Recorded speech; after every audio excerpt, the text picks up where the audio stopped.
मैं नेहा वाशनेधारा सनातन साहित्य सेवा मंच के सभी सदस्यों का हार्दिक अभिनंदन और उनको प्रणाम करती हूँ। जैसे कि हम सभी जानते हैं, ऑपरेशन सिंदूर के बाद अभी जो सबसे बड़ा मामला सामने आया है वो है राष्ट्रद्रोह और देशद्रोह का। अपनी बात को बताने से पहले मैं आप सभी के सामने ये बताना चाहती हूँ कि राष्ट्रद्रोह और देशद्रोह क्या होता है।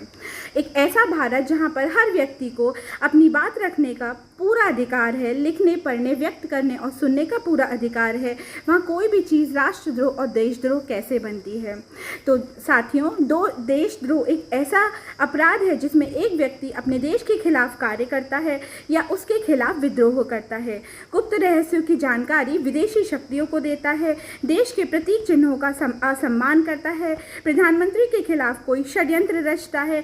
और आजकल तो सोशल मीडिया के ज़माने में कोई भी इस तरह की विवादित पोस्ट या रील बनाकर पोस्ट करता है जहां पर हमारे देश की मर्यादा, एकता और अखंडता आहत होती है, तो उसको देशद्रोह के अंतर्गत लाते हैं। यूँ तो आईपीएस की भारतीय दंड संहिता की धारा 124A में इसके लिए कानून भी बनाए गए हैं, जिसमें आजीवन कारावास या 3 साल की सज़ा भी विधान की गई है।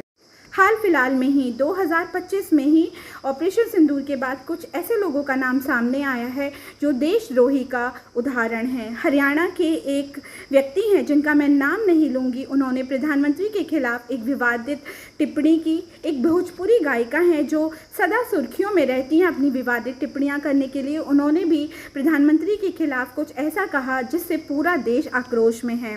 और हाल ही फिलहाल एक ऐसी महिला का नाम, एक ऐसी यूट्यूबर का नाम भी सामने आया है जिन्होंने हमारे देश की एकता को बहुत हानि पहुंचाई है और हमारे देश की जो इन्फॉर्मेशन है वो दूसरे देश में पहुंचाई है। अपनी बात को मैं नेहा वाशनेधारा अपनी कविता के माध्यम से आप सभी के सामने प्रस्तुत करती हूँ। राष्ट्र की एकता को तोड़ने वाले हाथ, राष्ट्र की एकता को तोड़ने वाले हाथ, गद्दारी का बीज बोने वाले हाथ, अपने ही देश को खटमल की तरह खोखला करते कुछ लोग जिनकी नियति में जहर और दिल में आग है, राष्ट्र के प्रति वफादारी का जिनके जहन में अभाव है, राष्ट्र के प्रति वफादारी का जिनके जहन में अभाव है, अपने ही लोगों के प्रति बेरुखी रखते हैं, गद्दारी का दाग जिनसे धुलता नहीं। ऐसे डॉक्टर, ऐसे गायक और ऐसे सोशल मीडिया इन्फ्लुएंसर को, ऐसे यूट्यूबर्स को देश निकाला कर देना चाहिए।